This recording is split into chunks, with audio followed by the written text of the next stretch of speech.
দুনিয়া ধোঁকা, দুনিয়া তামাশা। আপনার দুনিয়া আপনার সন্তানরা ফেলে দিবে, অন্য কেউ না।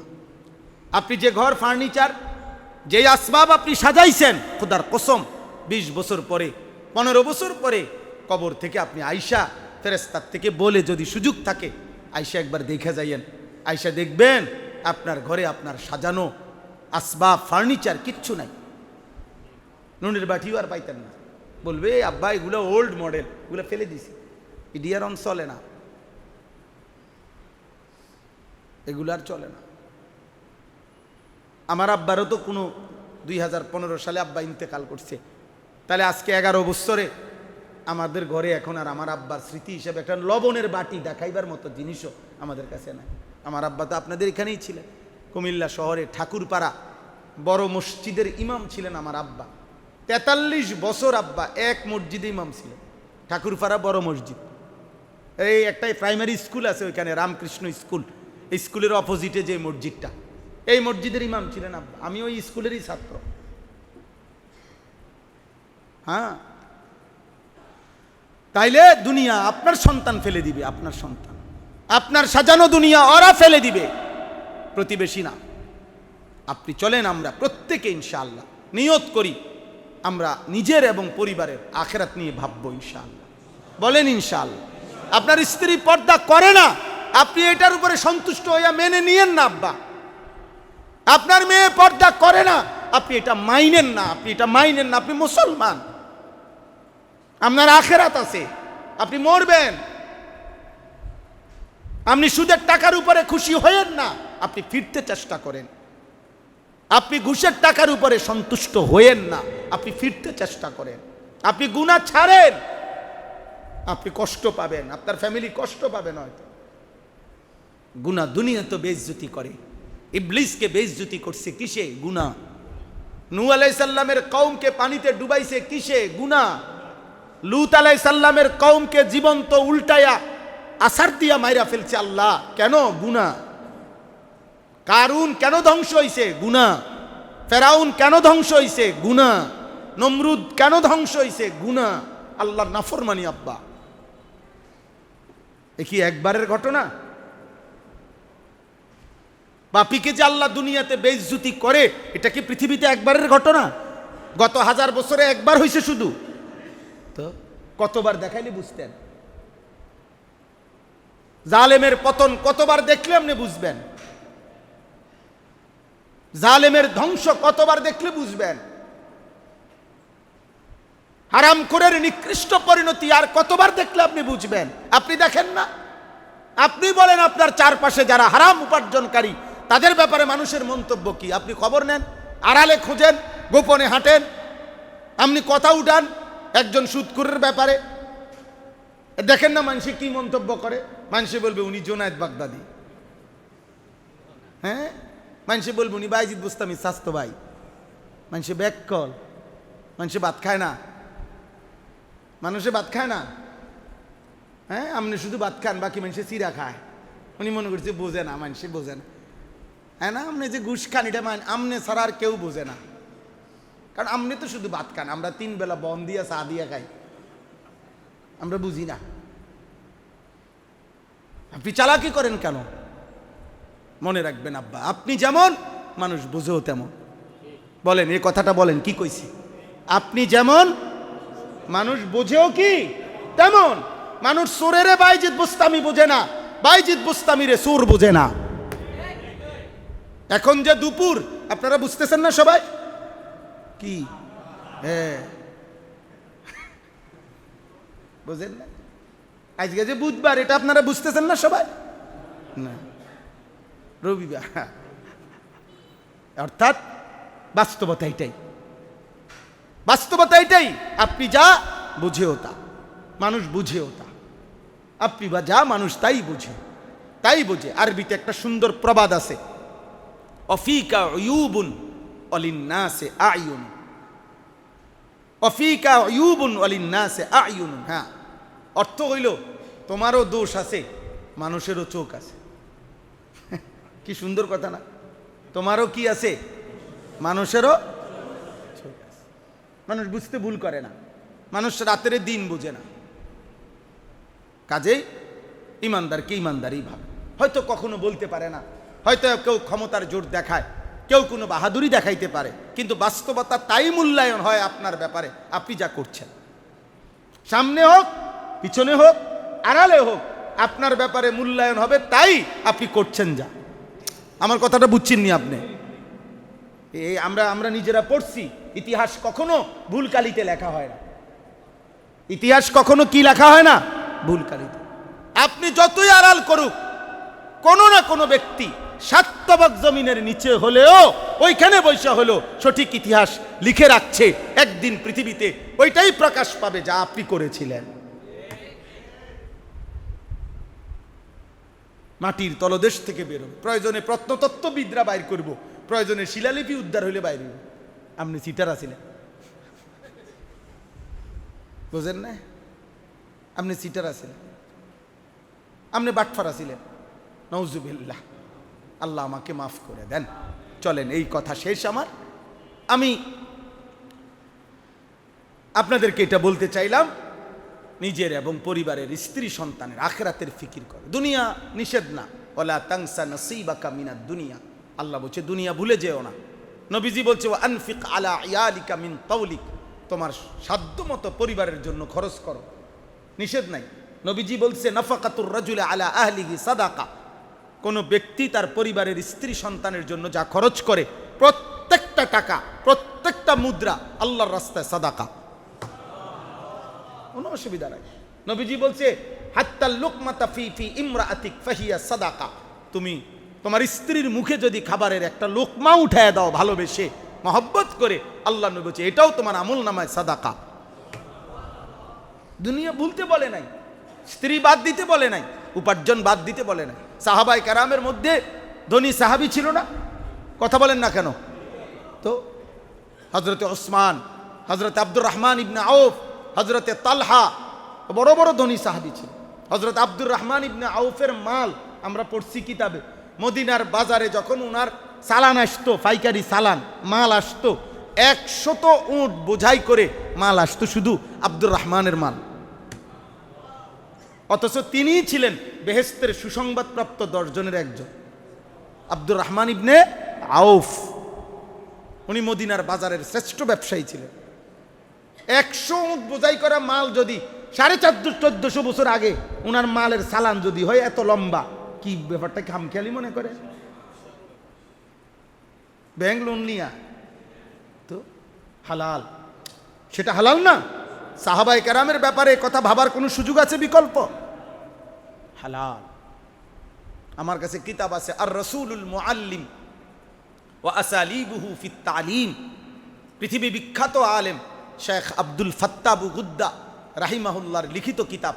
ওই কিতাবের মধ্যে আছে পৃথিবীর সমস্ত মনীষী এ ব্যাপারে একমত যে প্রিয় নবী সাল্লাল্লাহু আলাইহি সাল্লামের 23 বছরের নবুয়তের জীবনে যদি নবীজির একটি মুজিজাও না থাকতো, একটি মুজিজা অলৌকিক কিছু যদি না থাকতো, শুধু এক একজন সাহাবায়ে কেরামকে যদি পৃথিবীর সামনে পেশ করা হয়, তিনি বলছেন আল্লাহর কসম, মুহাম্মদ আরবির নবুয়তের প্রমাণের জন্য, বিশুদ্ধতার জন্য, শ্রেষ্ঠত্বের জন্য সাহাবাদেরকে দেখানো এটাই যথেষ্ট। যে এমন সুন্দর মানুষ যার হাতে গড়ছে, তিনি শ্রেষ্ঠ না হয়ে পারেন।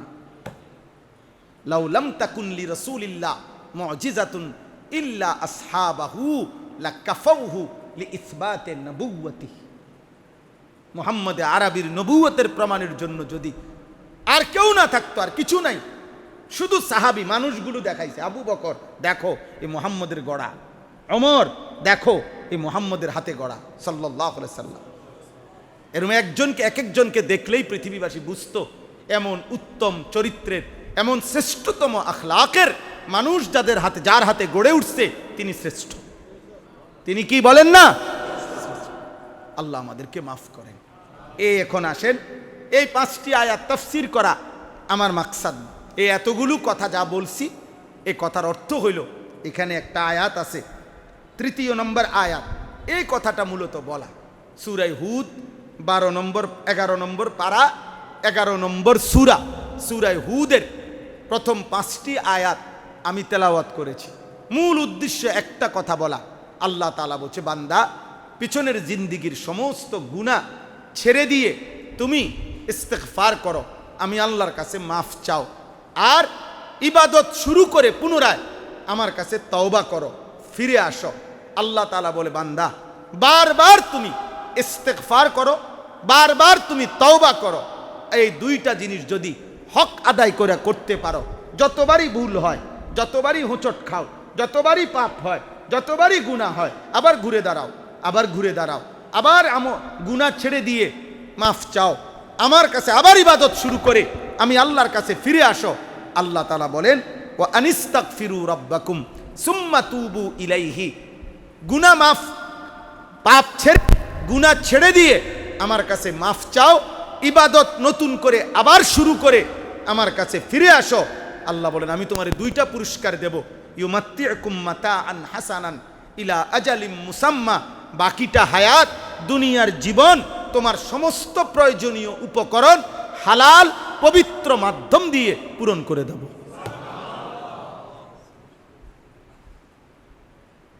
হ্যাঁ, ইউমাত্তিউকুম মাতাআন হাসানা, প্রয়োজন পূরণ করব, তবে শুধু প্রয়োজন পূরণ না, যাবতীয় উপকরণ দেব, শুধু উপকরণ দেব না, হাসানা যেটা পবিত্র, যেটা হালাল ওইটা দেব। নারীর চাহিদা, ও নর্তকী দেখে পূরণ করছো, উলঙ্গ ছবি, জিনা ব্যভিচার দেখে, নাটক দেখে, সিনেমা দেখা, মোবাইলের অশ্লীল দৃশ্য দেখা, আল্লাহ তাআলা বলে, না বান্দা আমার কাছে আসো, পবিত্র হালাল স্ত্রী দিয়ে আমি তোমার প্রয়োজন পূরণ করে দেব। টাকা দরকার, সুদের টাকা নিও না, ঘুষের টাকা নিও না, কিস্তির টাকা নিও না, লোনের টাকা নিও না, ওজনে কম দিয়া টাকা নিও না, দুর্নীতি করে টাকা নিও না, নয়সই করে টাকা নিও না, টাকাই তো লাগবে বান্দা, আমার কাছে আসো, আমি হালাল পবিত্র টাকা দিয়ে প্রয়োজন পূরণ করে দেব। ইউমাত্তিউকুম মাতাআন হাসানা ইলা আজালিম মুসাম্মা, বাকি হায়াত ওয়াদা দিলাম। শর্ত হইল গুনাহ করবা না, শর্ত হইল ইবাদতের সাথেই থাকবা। বলেন ইনশাআল্লাহ, বলেন ইনশাআল্লাহ। এই শব্দটাই শেষ, ইস্তেগফার এবং তওবা। বলেন, এটা আমাদের সবার কাছে পরিচিত, ইস্তেগফার এবং তওবা পরিচিত কিনা, কিন্তু এটার হাকিকত আমরা বুঝি কম। এটার হাকিকত কি?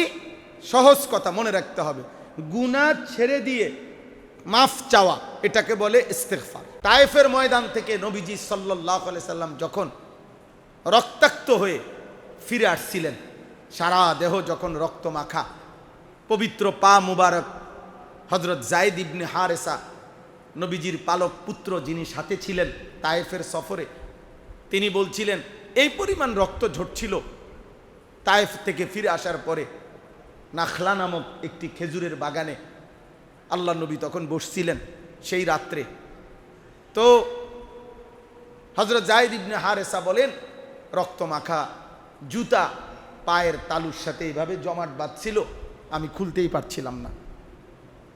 হযরত যায়েদ বলেন, আমি নবী সাল্লাল্লাহু আলাইহি সাল্লামের দেহ মোবারক থেকে রক্ত আমার নিজের গায়ে মাখতেছিলাম আর কাঁদতেছিলাম। তো ওই রাত্রে কিতাবে আছে, নবীজি ওই রাত রক্ত মাখা দেহ নিয়ে লম্বা দোয়া করছিলেন আল্লাহর কাছে, মুনাজাত দিছিলেন, লম্বা দোয়া করছিলেন। তো দোয়ার মধ্যে এই কথাটাও নবী সাল্লাল্লাহু আলাইহি সাল্লাম বলছেন, আয় মাওলা, এ কেমন মানুষের কাছে আমারে পাঠাইলেন যারা আমারে অপরিচিত দুশ্মনের মতো আচরণ করলো, অথচ আমি তো তাদের হিতাকাঙ্ক্ষী, আমি তো তাদের কল্যাণ চাচ্ছিলাম, ওরা যে আমার এইভাবে পাথর মেরে তাড়িয়ে দিল। এরপরে শোনেন, এইভাবে নবীজি মনের আবেগে বলতেছিলেন যে আল্লাহ কার কাছে পাঠাইলেন আমারে, তায়েফবাসী আমার সাথে এটা কি করলো, ইলা বাঈদিন ইয়াতাজাহামুনি, এমন কি অপরিচিত কারো কাছে পাঠাইলেন যারা আমাকে মোটেই চিনল না, অথচ আমি তো তাদেরই অঞ্চলের মানুষ, আমি তো এই আরবের, আমি এই মক্কার মানুষ। তো এইভাবে নবীজি বলতে বলতে মনের আবেগে শেষ একটা কথা নবীজি বলছে সাল্লাল্লাহু আলাইহি সাল্লাম। নবীজি বলছেন, আল্লাহ যাই বলছি মাওলা অভিযোগ না, ওরা বুঝে নাই, বাকি আমার শুধু একটাই কথা মাওলা, যদি আমার এই রক্ত মাখা দেহ নিয়ে রাত গভীরে আমি আপনার কাছে শুধু এতটুকু বলতে চাই, যদি আপনি আরশে আজিম থেকে আপনি যদি বলেন যে আপনি আমার উপরে নারাজ না, আমার প্রতি আপনি সন্তুষ্ট আছেন, তো গোটা পৃথিবী আমার বিরুদ্ধে গেল ফালা উবালি, আমি কোনো পরোয়া করি না। আপনি বলেন আপনি খুশি আছেন কি? রক্ত ঝরুক আর ভিজে যাক, আপনি এটা শুধু আমারে বলেন আপনি কোনো রাগ করছেন কিনা, আপনি আমার উপরে খুশি আছেন কি? অতএব ইমানদারের কথা এটাই, মুমিনের কথা এটাই, আল্লাহর দিন যে মানে তার কথা এটাই যে মাওলা যদি বলেন আপনি খুশি আছেন, এবার পৃথিবী উল্টে যাক, অসুবিধা নেই। যদি বলেন আপনি নারাজ, তো গোটা পৃথিবী খুশি হলে আমার কি হবে? जो तू मेरा तू सब मेरा, फलक मेरा जमी मेरी। খাজা আজিজুল হাসান মজজুব রহমতুল্লাহ আলাইহি বলছেন, আল্লাহ যদি আপনি আমার হন তো সবই তো আমার, আসমানও আমার, জমিনও আমার। আগার এক তু নেহি মেরা তো কুই শাই নেহি মেরি। যদি একজন আপনি আমার না হন, আমার আর কিছুই নাই। মুজাহিদ আজম আল্লামা শামসুল হক ফরিদপুরি রহমতুল্লাহ আলাইহি বলতেন, তুমি আল্লাহকে পেয়েছ, সবই পেয়েছ, আল্লাহকে পাওনি, কিছুই পাও। আমার শায়েখ আল্লামা মুফতি মুশতাকুন নবী কাসিমি হুজুর সব সময় বলে, আল্লাহকে পেয়ে যদি কেউ গোটা দুনিয়াও হারায়, কিছুই হারায়নি। আল্লাহকে না পেয়ে যদি কেউ গোটা দুনিয়াও পায়, কসম খোদার সে কিছুই পায়নি। আল্লাহ পেয়ে সব হারাইলেও কিছুই হারায় না, আল্লাহ না পেয়ে সব পেলেও কিছুই পাওয়া হয় না, কিছুই পাওয়া হয়। চলেন, লম্বা কথা বললাম এই বিষয়টা। আমার একটা উদ্দেশ্য হলো, এই সজল আবুল বাশার ভাই তারা গেছেন, সজল সব জুমা আমার পিছনে নামাজ পড়ে, প্রত্যেক জুমায় ওই বলে এখানে আসতাম, এখানে আসতাম, একটা দিন যেদিনে হোক, এই জন্য আসছি। আপনাদের সাথে সাক্ষাৎ হইল, অল্প একটু কথা বলার সুযোগ হইল। এই মসজিদে আমার শায়েখ বয়ান করতেন, আমি শুনছি।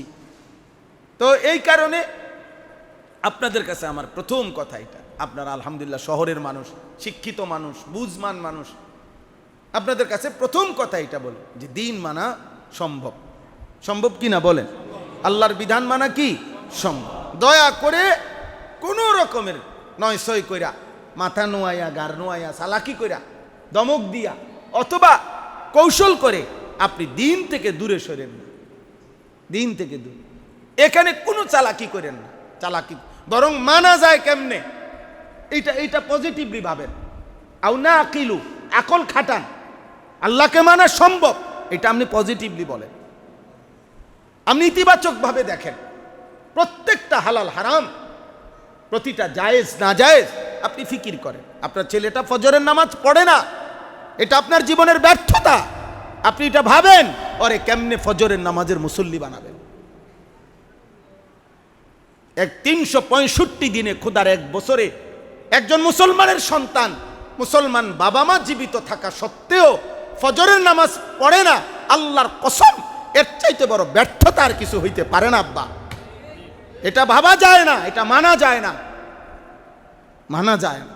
16 বছর যে মুসলমানের সন্তান ক্লাস 1 থেকে অনার্স পর্যন্ত, মাস্টার্স পর্যন্ত, কমপক্ষে 16 বছর মুসলমানের যেই সন্তান পড়ালেখা শিখলো, সে আল্লাহর কোরআন একটা পৃষ্ঠা দেখে দেখে শুদ্ধ পড়তে পারে না, খোদার কসম এটা মেনে নেওয়ার বিষয় না, এটা ব্যর্থতা, ব্যর্থতা, ব্যর্থতা। এটা গোটা ফ্যামিলির ব্যর্থতা, এটা আব্বা আপনার ব্যর্থতা, এটা ছেলেটারও ব্যর্থতা, এটা কাপুরুষতা, এটা খামখেয়ালি, এটা অবজ্ঞা, এটা আখিরাতকে সামান্য মনে করা, এটা আল্লাহকে পাত্তা না দেওয়া, এটা নবীকে পাত্তা না দেওয়া। মনে রাখেন, আখিরাতের মূল্য 30,000 টাকা না, আখিরাতের মূল্য মসজিদে 4টা ফ্যান না, আখিরাতের মূল্য 2 কাতার টাইলস না, আখিরাতের মূল্য 10 জন হুজুর ভাত খাওয়ান না। এত কম পয়সা দিয়ে আখিরাতের দাম শোধ করেন না, বুঝেন নাই কথাটা? হ্যাঁ না, অনেকে আছে মাশাআল্লাহ আখিরাতের দাম শোধ করে লাইছে, 2 কাতার টাইলস দিছে মসজিদে, আশা করি বেহেশতের বুঝ হয়ে গেছে। হ্যাঁ না না, এত কম পয়সা দিয়ে আখিরাতের দাম শোধ করেন না। আখিরাতের প্রথম দিন হাসরের ময়দান 50,000 বছর। কয় হাজার বছর? হ্যাঁ, এটা কি গল্প না কোরআনের আয়াত? ফি ইয়াউমিন কানা মিকদারুহু খামসিনা আলফা সানা, খামসিনা আলফা সানা। আল্লাহ বলে, বান্দা আমি তোমাকে সেই দিবসের ভয় দেখাচ্ছি যে দিবসের দৈর্ঘ্য খামসিনা আলফা সানা, 50,000 বছর। আপনি বিষয়টা মামুলি মনে করেন, আপনি আপনার জায়গায়, আপনি কাউরে বুঝ দিয়ে লাইছেন, হুজুর বুঝেন তো, অন কি আর বোঝেন তো, যেই সমাজ যেই পরিবেশ বোঝেনই তো। হুজুরে বলল, আচ্ছা ঠিক আছে আঙ্কেল চালাইয়া যান, সিটারি চালাইয়া যান আর কি, যখন যে দূর পারেন দিয়ে না আমারে 200-300 করে টাকা দিয়ে রাখেন, আর আমনে বাটফারি চালাইয়া যান। বাহ মাশাআল্লাহ, মুসল্লি মনে করছি ইমাম সাহেব হয়তো একটা মিল করে লইছি, ইমামে আর মুসল্লি মিল্লা গেলে আখেরাত ক্লিয়ার। মা কথা কয় না, আখেরাত ক্লিয়ার, মস্কারি আখেরাত। হ্যাঁ, আখেরাত ইমাম সাহেবের আব্বার সম্পত্তি। হ্যাঁ তো কি আমরা না নিজেরা একটা মিল ফিরসা হুজুরের লগে মিল করে নেই, হুজুর খাস করে দোয়া করেন, যা পারছি দিছি, সামনে দিমু, যখন যেটা পারি দিয়া যামু, আমনে এই সাইডে আমনে খেয়াল রাখেন, এই সাইডে আমি আসি নিজে যেদূর পারি, সুদে কিস্তিতে বাটপাড়িয়ে সিটারিয়ে 2 নম্বরই 6 নম্বরিতে, নাউজুবিল্লাহ নাউজুবিল্লাহ। আল্লাহ আমাকে মাফ করে দেন। আখেরাত যেন আমরা মামুলি মনে না করি, আখেরাত মামুলি মনে, আখেরাত বড় লম্বা সফর। জীবনের উদ্দেশ্য একটাই, আখেরাত। মুসলমানের বেঁচে থাকার সার্থকতা আখেরাত, আখেরাত। কোরআনুল কারীমের এই সূরাতে আছে, হুয়াল্লাযী খালাকাস সামাওয়াতি ওয়াল আরদা ফি সিত্তাতি আইয়ামিন। আল্লাহ তাআলা বলেন, ওয়া কানা আরশুহু আলাল মা লিয়াবলুয়াকুম আইয়ুকুম আহসানু আমালা। 6 দিনে আমি আসমান ও জমিন সৃষ্টি করেছি। আসমান ও জমিন সৃষ্টি করার পূর্বে আমার আরশ পানির উপরে ভাসমান ছিল। আল্লাহ তাআলা বলেন, এই 6 দিনে 7 আসমান ও জমিন আমি সৃষ্টি করেছি বান্দা, কেন জানো? লিয়াবলুয়াকুম, তোমাদেরকে পরীক্ষা করার জন্য। ইন্না জাআলনা মা আলাল আরদি জিনাতাল লাহা, সূরা কাহফের মধ্যে আছে। আল্লাহ তাআলা বলেন, গোটা পৃথিবীর যেখানে যেই সৌন্দর্য দেখো, আমি আল্লাহ এই সৌন্দর্যময় জিনাত আমি সাজিয়েছি, আমি বানাইছি। ফুলের সুন্দর আমার দেওয়া, পাখির সুন্দর আমার দেওয়া, আসমানের সুন্দর আমার দেওয়া, রৌদ্রের সুন্দর আমার দেওয়া, গাছের সুন্দর আমার দেওয়া, সব সুন্দর আমি আল্লাহর দেওয়া। কেন বানাইছি এমন সুন্দর করে জানো? লিনাবলুয়াহুম, পরীক্ষা করার। আল্লাযী খালাকাল মাউতা ওয়াল হায়াতা লিয়াবলুয়াকুম। আল্লাহ তাআলা বলে, জানো বান্দা, মৃত্যুর সৃষ্টি আমি করি, জীবনের সৃষ্টি আমি করি। কেন জীবন সৃষ্টি করেছি তোমার জানো? লিয়াবলুয়াকুম, পরীক্ষা করার জন্য। একই কথা কিনা বলেন না? একই কথা কিনা বলেন? হ্যাঁ, আসমান ও জমিন আল্লাহ বানাইছেন আমাদের জন্য, কেন বলেন না? পরীক্ষা করার জন্য। পৃথিবীটাকে সুন্দর করে সাজিয়েছেন আমাদের জন্য, কেন? পরীক্ষা করার জন্য। আমাদের হায়াত দিয়েছেন, কেন? পরীক্ষা করার জন্য, পরীক্ষা করার জন্য, পরীক্ষা করার জন্য, খামখেয়ালি করার জন্য। দুনিয়া দারুল ইমতিহান, দুনিয়া পরীক্ষার ঘর। আখিরাত দারুল জাযা, ফলাফলের ঘর। দুনিয়া দারুল মিহান, দুনিয়া মেহনতের ঘর। আখিরাত দারুল রাহা ওয়াস সুরুর, আরাম, সুখ, শান্তি, মজার ঘর আখিরাত। দুনিয়া কিসের ঘর? মেহনতের ঘর। একজন বিশ্ববিখ্যাত বুজুর্গ ছিলেন, অল্প কিছুদিন হয় ইন্তেকাল করেছেন, পাকিস্তানের, যিনি মালয়েশিয়া বেশি থাকতেন, হযরত মাওলানা পীর জুলফিকার আহমদ নকশবন্দি রাহমাতুল্লাহি আলাইহি। অনেক বড় বুজুর্গ ছিলেন, সারা বিশ্বব্যাপী আলমী আল্লাহওয়ালা ছিলেন, আন্তর্জাতিক মানের। তো উনি একটা সুন্দর কথা বলতেন যে, হে মোমেন ইমানদারগণ, আমরা ইমানদার মনে রাখবেন, আমাদের জীবনের 3টা অংশ।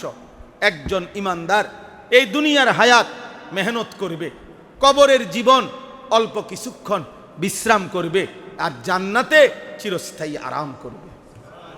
খালাস, মেহনত করবে দুনিয়ায়, বিশ্রাম করবে কবরে, আরাম করবে জান্নাতে। বলেন, মেহনত করবে কোথায়? বিশ্রাম করবে কোথায়? আরাম করবে কোথায়?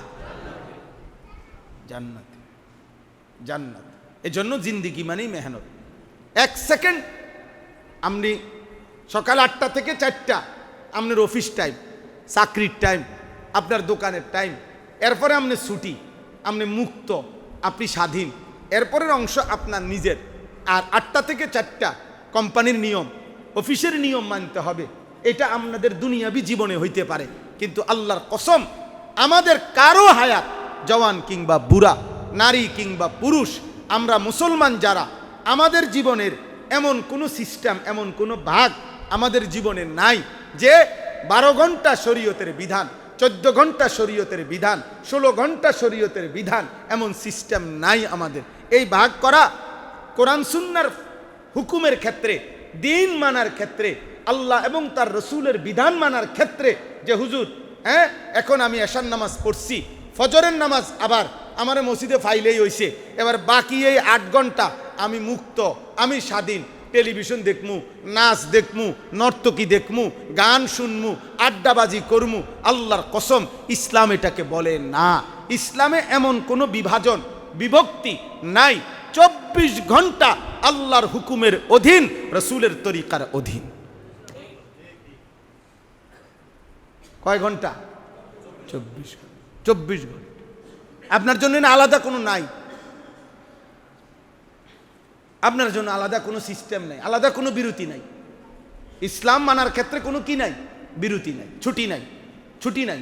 মোমেনের কোনো ছুটি হয় না, ইমানদারের ছুটি হয় না, ইবাদতের কোনো ছুটি হয় না, সুন্নাত অনুসরণের কোনো ছুটি হয় না, আল্লাহকে মানার কোনো ছুটি হয় না। হাসি, কান্না, আনন্দ, বেদনা, আবেগ, অনুভূতি, ব্যক্তি, ঘর, সংসার, স্বামী স্ত্রী, ছেলে মেয়ে, বাজার, ব্যবসা, দেশ, রাষ্ট্র, রাজনীতি, আন্তর্জাতিক পরিমণ্ডল, পেশাব, পায়খানা, আহার, নিদ্রা, খাদ্য, খাবার, এমনকি একেবারে নিঃশ্বাস কেমনে ফেলবে, খোদার কসম নবী তাও উম্মতের জন্য ঠিক করে দিয়েছে।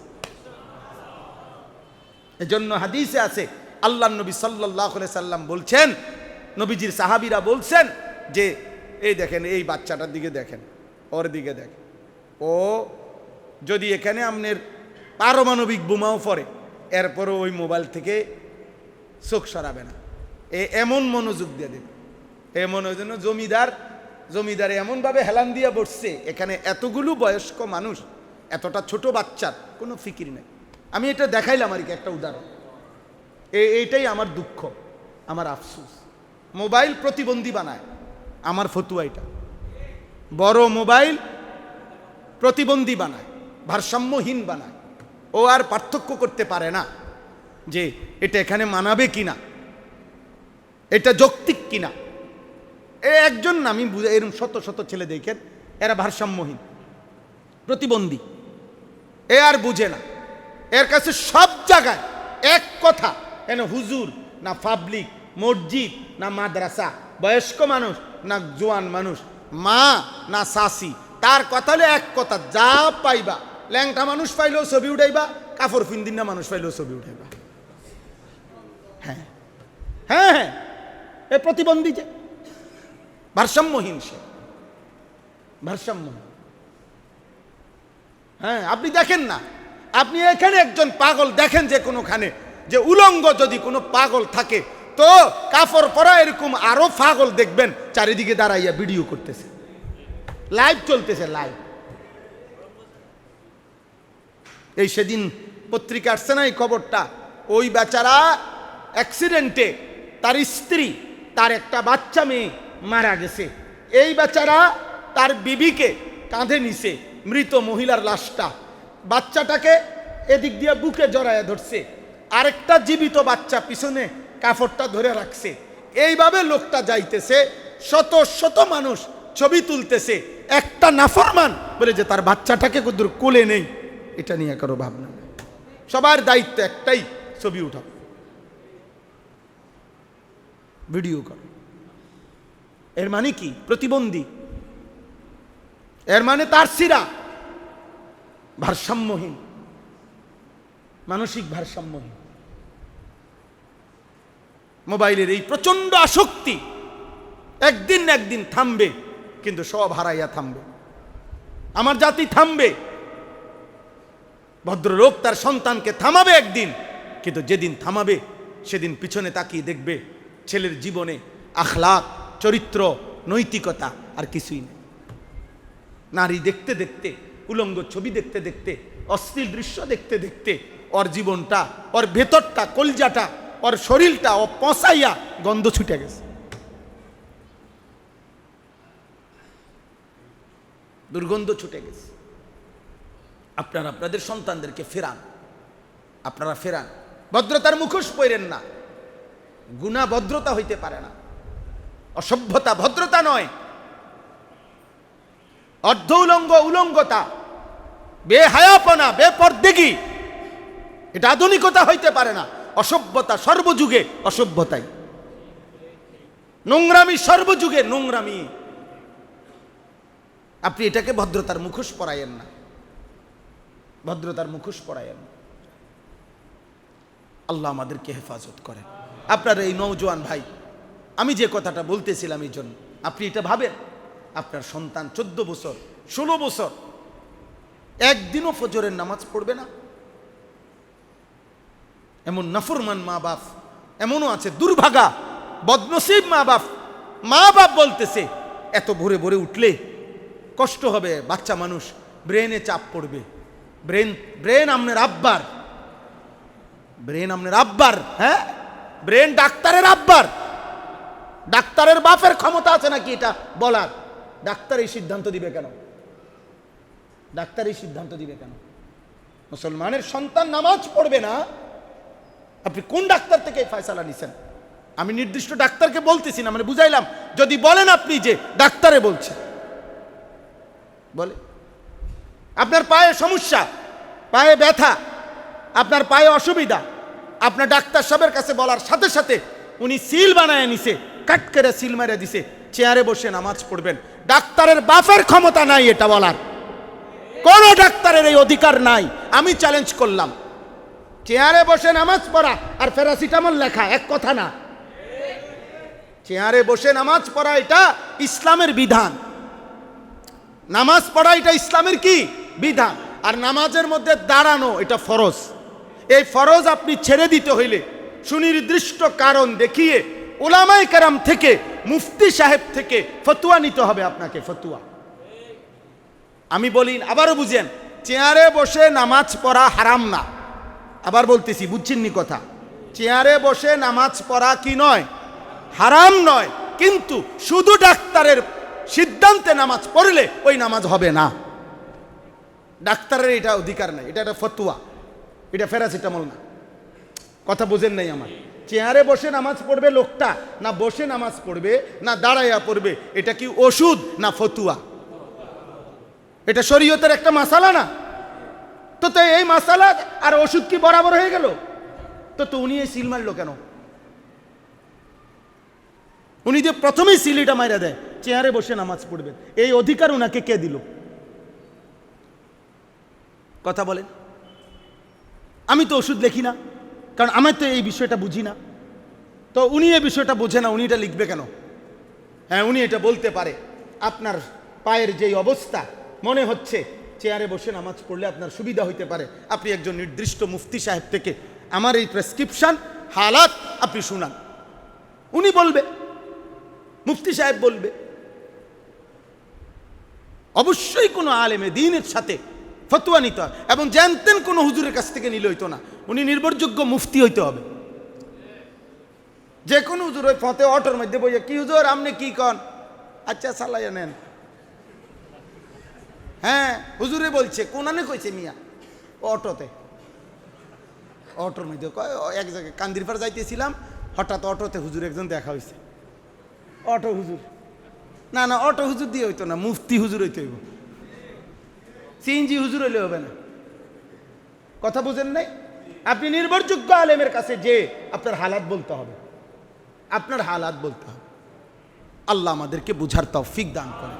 তাইলে দয়া করে আল্লাহর ওয়াস্তে মুসলমানের সন্তানদেরকে, মুসলমানের বাবা ফজরের নামাজে অভ্যস্ত হন। বলেন ইনশাআল্লাহ। ফজরের নামাজ দামি নামাজ, ফজরের নামাজ দামি নামাজ। ফজরবিহীন ঈমান পূর্ণ হয় না। ফজরের নামাজ, বিশ্বাস করেন, এই কোরআন হাতে ধরে বললাম, ফজরের নামাজে অনুপস্থিত যেই মুসল্লি, আল্লাহ নবী সাল্লাল্লাহু আলাইহি সাল্লামের জামানায় সাহাবাদের কাছে এটা একেবারে শতসিদ্ধ প্রসিদ্ধ নিয়ম ছিল। সাহাবায়ে কেরাম ফজরের অনুপস্থিত মুসল্লিকে যদি অসুস্থ না হইতো তাহলে মুনাফিক বলতেন, কসম খোদা। যদি রোগাক্রান্ত না হতো তো ওনারা বলতেন, আমরা তাকে মুনাফিকই ভাবতাম। ফজরের নামাজ, ইজা ফাকাদনাল ইনসানা ফি সালাতিস সুবহি আসানা বিহি যান, হযরত আব্দুল্লাহ ইবনে ওমরের রিওয়ায়াত। আমরা যখন কাউকে আমাদের জামানায় ফজরে অনুপস্থিত দেখতাম, আমরা তার ব্যাপারে দুইটি ধারণা করতাম, হয় অসুস্থ নয় মুনাফিক, নয় মুনাফিক, নয় মুনাফিক। পৃথিবীর কোনো কিতাবে নাই জুমার নামাজ ঈমান, মুমিন না মুনাফিক এই পার্থক্যের চিহ্ন জুমার নামাজ না। জুমার নামাজের ফজিলত অনেক, অনেক ফজিলত, অনেক ফজিলত, অনেক ফজিলত, অনেক ফজিলত। জুমার দিনের ফজিলত, জুমার নামাজের ফজিলত। নবীজি বলছে 3 জুমা পর পর যার ছুটে যায় সে যেন ঈমান থেকে খারিজ হয়ে যায়। কথা বুঝছেন? এটা আলাদা বিষয়, কিন্তু আপনি মুমিন নাকি মুনাফিক এটা পার্থক্যের চিহ্ন হলো ফজরের নামাজ। ফজরের নামাজ, ফজরের নামাজ, ফজরের নামাজে মুমিনের হাজিরা হয়, ফজরের নামাজে মুনাফিক বঞ্চিত হয়। এই জন্য ফজরের বাতাস, ভোরের হাওয়া মুনাফিক মুক্ত হাওয়া।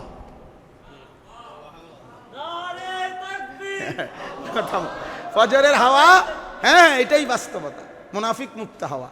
ফজরের ওয়াক্তে শুধু মুমিন জাগে, মুনাফিক জাগে না, মুশরিক জাগে না, বেঈমান জাগে না, জাগে শুধু ঈমানদার।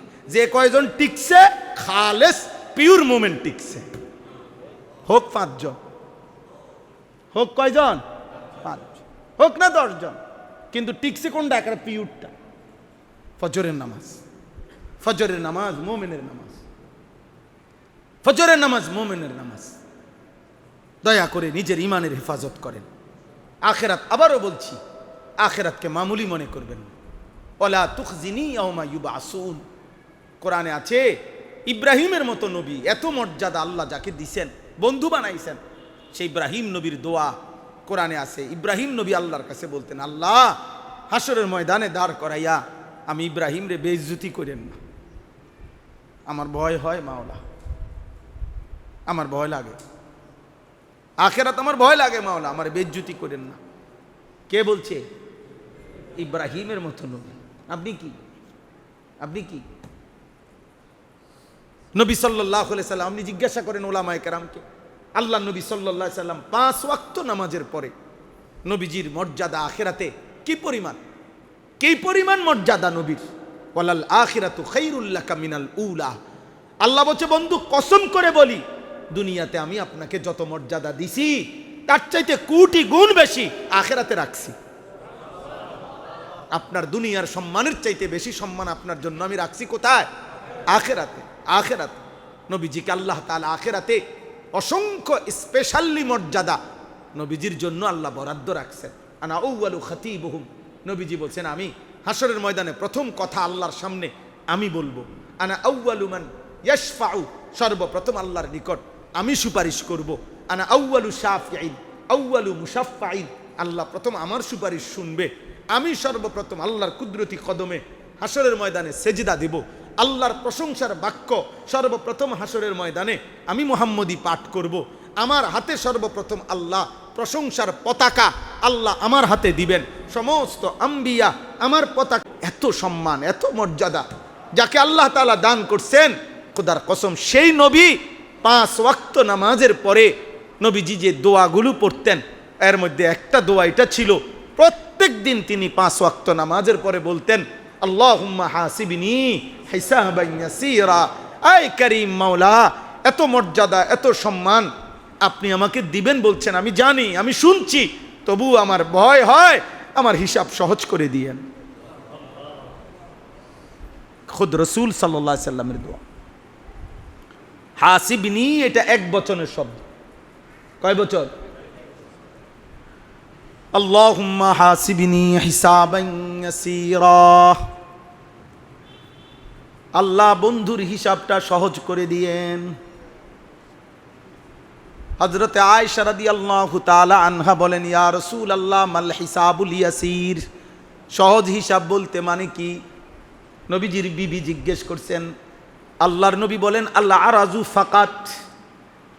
নবীজি বলছেন আয়েশা, হাসরের ময়দানে আমলনামা হাতে নিয়ে আল্লাহর সামনে প্রত্যেককেই যেতে হবে। প্রত্যেকেই একজন একজন করে আমলনামা সামনে নিয়ে হাতে নিয়ে আল্লাহর সামনে মুখোমুখি হবে।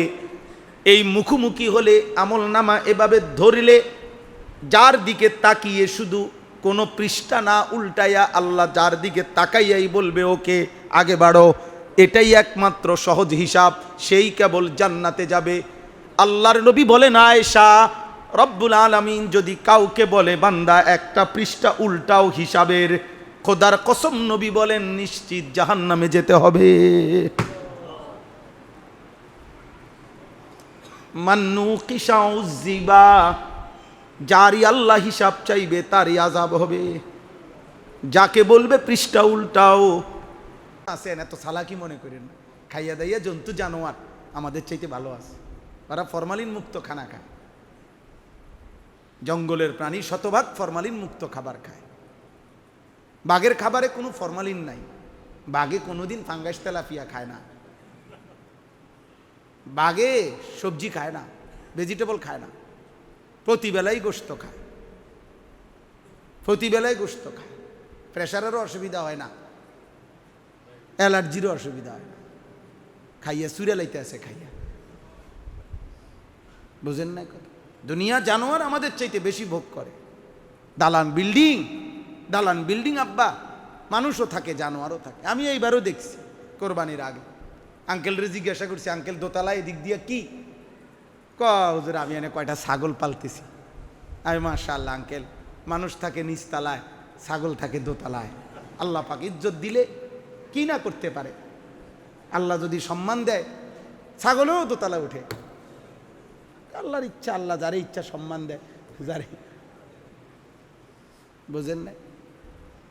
আঙ্কেলের দোতলার মধ্যে ছাগল থাকে, আঙ্কেল নিচতলায় থাকে। বাথরুমেও টাইলস লাগায়, বেডরুমেও টাইলস লাগায়। অতএব আহামরি কিছু না, এটা কিছুই না।